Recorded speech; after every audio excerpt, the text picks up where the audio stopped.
Hey there, everyone. It's Tuesday, so you know what that is.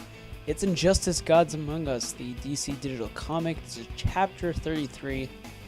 This is the end of, our kind of story arc for these 3 issues. And in my personal opinion, I think this is probably one of the most important issues so far. So let's get into it. So the comic opens up with a figure floating in space, and we figure out that that figure floating in space is Superman. We figure that is he dead? Did Captain Atom succeed in blowing him the hell up? Unfortunately, he failed. Superman rushes back to Earth to Diana, Wonder Woman. He finds her in like a crater, just completely like her costume is just kind of like ripped and torn, as Superman's is. And Superman calls for Cyborg. Cyborg sends in the Flash. Flash comes in. Barry Allen, picks up Wonder Woman, brings him back to the Watchtower, and now it's time for Superman to essentially find out what's happening with Ma and Pa Kent. Green Arrow has been sectioned off with Ma and Pa Kent. Martha Kent is trying to, see what happened to Superman. Clark tells him nothing. He's kind of just focused, really dead-eyed focused on Green Arrow.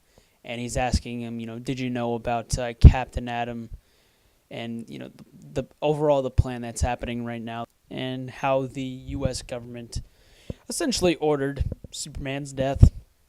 But all he says, he doesn't know about anything. He doesn't really even know why he's here. But while he's trying to distract Superman, he reaches for the super pills that he's been developing. Superman, I think he shoots his heat vision, tells him not to touch it. So he obviously tells that Superman himself is agitated as all hell. Green Arrow tries to distract him by firing off a shot. That kind of fails in retrospect because it hits Pa Kent right in the shoulder, and Superman just reacts, backhanding fucking Green Arrow. Hits him all the way. I don't know how far he goes, but he hits one of the crystals in the fortress. So he gets knocked back pretty hard. Sends one last arrow out of the fortress, and we see that it actually has a tracer, one of Batman's tracers, on the arrow. So Batman, Catwoman, and Black Canary are outside. They find the arrow with the tracer, and it actually has one of the super pills that looked like they were all destroyed by Superman's heat vision, but it seems that Ollie was able to smash one. And of course, the final scene is this kind of brutal POV of just Superman standing over Ollie. And we don't really see him hit him, but we know that he's just standing, towering over Ollie, and just he's covered in blood, and Superman's covered in blood, and Ma Kent's just trying to, just like, Clark, stop yelling, please. And while we're getting this, we get some, essentially the final words of Oliver Queen. And what really made this scene emotional and gave it its emotional punch and kick is how the inner dialogue works, or how it was executed. One of the quotes is, "I'm trying to speak, but my mouth doesn't work anymore." And also he regales his kind of relationship with Black Canary, and how he's wishing that he would have more time with her. And we're still in that point of view shot. Oliver is starting to black out, and the last thing he sees is just Black Canary's face, and then it just goes to black. So let's talk about what I liked about this comic. Bruno Redondo, a really good artist. I think every issue he's been in has been really good art. Really solid, actually, in my personal opinion. I think what, regardless of all of this kind of noise that happens at the beginning, middle, all that really comes down to is what happened at the end. And it's definitely well executed.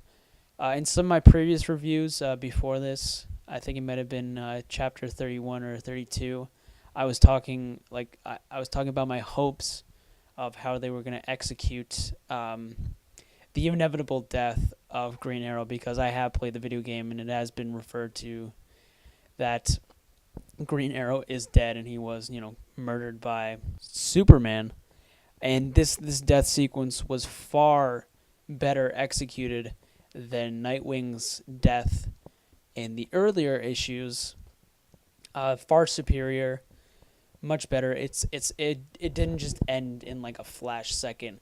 They actually took an entire issue to illustrate that this character is in trouble, and at the end we finally got the big dramatic ending. It wasn't just like with Nightwing's death. It was just like, that's it. Oh, he trips, hits a rock, and then he's just dead. With that, it's not some like tacked on bullshit. When you see Superman come down in the state that he is and how like where he is like in his mindset, you understand that Green Arrow is in danger, and that his death is somewhere, like the possibility of him dying in this situation is in your mind. Not with Nightwing, because Nightwing's death came out of fucking nowhere. Out of nowhere, like completely out of left field. I mean, it was ridiculous. So overall, I'm going to give Injustice Gods Among Us Chapter 33 a 5 out of 5. And I know I've said in the past how like, oh yeah, I'm excited for the next issue. But for this one, I can honestly say I'm really excited for the next one. I can't wait to see everyone's reactions. Especially Batman, because I feel like this series focuses on the battle between Superman and Batman. But everyone's reaction is going to be really entertaining. And I cannot wait until next Tuesday.